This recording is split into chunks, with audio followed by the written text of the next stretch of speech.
পরনে নেই ট্রাফিক পুলিশের বেশভূষা, পরিধান করে আছেন লাল শাড়ি, হাতে লাঠি ও মুখে বাঁশি নিয়ে তবুও তিনি ট্রাফিক পুলিশ। তার পোশাক দেখেই বোঝা যায় তিনি সরকারি নিয়োগপ্রাপ্ত নন। বিনা বেতনেই ট্রাফিক পুলিশের সেবা দিয়ে যাচ্ছেন তৃতীয় লিঙ্গের শিফা মিজি। সাধারণ মানুষের কাছে হাত পেতে টাকা তুলেই জীবন চালায় বেশিরভাগ হিজড়া, কিন্তু ছোটবেলা থেকেই কাজ করে স্বাবলম্বী হতে চেয়েছিলেন লক্ষ্মীপুর সদর উপজেলার নন্দনপুর গ্রামের বাসিন্দা শিফা মিজি। তার এই উদ্যোগ লক্ষ্মীপুরের পথচারী, যানবাহনের চালক সহ সর্বসাধারণের প্রশংসা কুড়িয়েছে।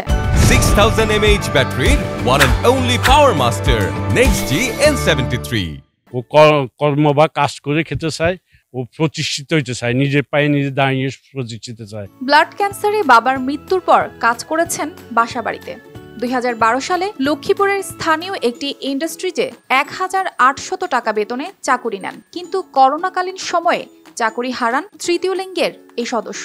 সচেতনতা ও দায়িত্ববোধ থেকে 1 বছর ধরে লক্ষ্মীপুর সদর উপজেলার রায়পুর লক্ষ্মীপুর সড়কের দালাল বাজারে ট্রাফিক পুলিশের দায়িত্ব পালন করে যাচ্ছেন সকাল থেকে গভীর রাত পর্যন্ত। দালাল বাজার ট্রাফিক এটার মধ্যে এখন করে, আবার কদিন আবার ওই যে রাখালিয়া মেল আছে না, এই জায়গা তো করছে, হে কাজ করি খা, হে এসব দান্দাবাজি ইয়াবাজি হে কিন্তু হেতার নাই। তার নিরলস দায়িত্ব পালনে খুশি পথচারী ও সাধারণ মানুষ। চুরিও করে না, ডাকাতিও করে না, কারণ অন্যায় করে না।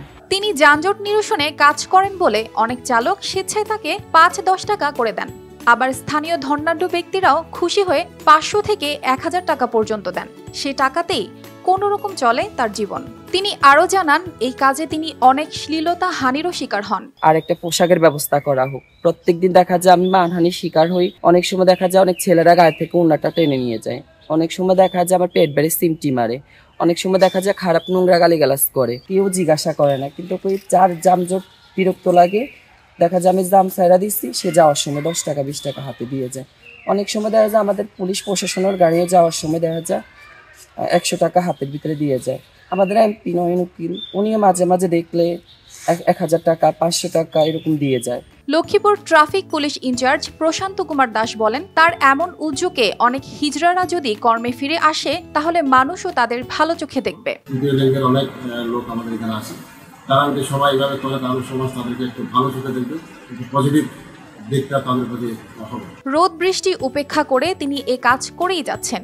নিজে স্বাবলম্বী হওয়ার পাশাপাশি বিধবা মায়ের ও ভাই বোনদের মুখে অন্ন জোগাতে এখন স্থায়ী কর্মসংস্থানের সুযোগ চান শিফা। তার এবং পরিবারের পেট ভরে খাবারের জন্য একটি নির্দিষ্ট বেতনের কর্মসংস্থানের দাবি জানান স্থানীয়রাও। News desk, RTV।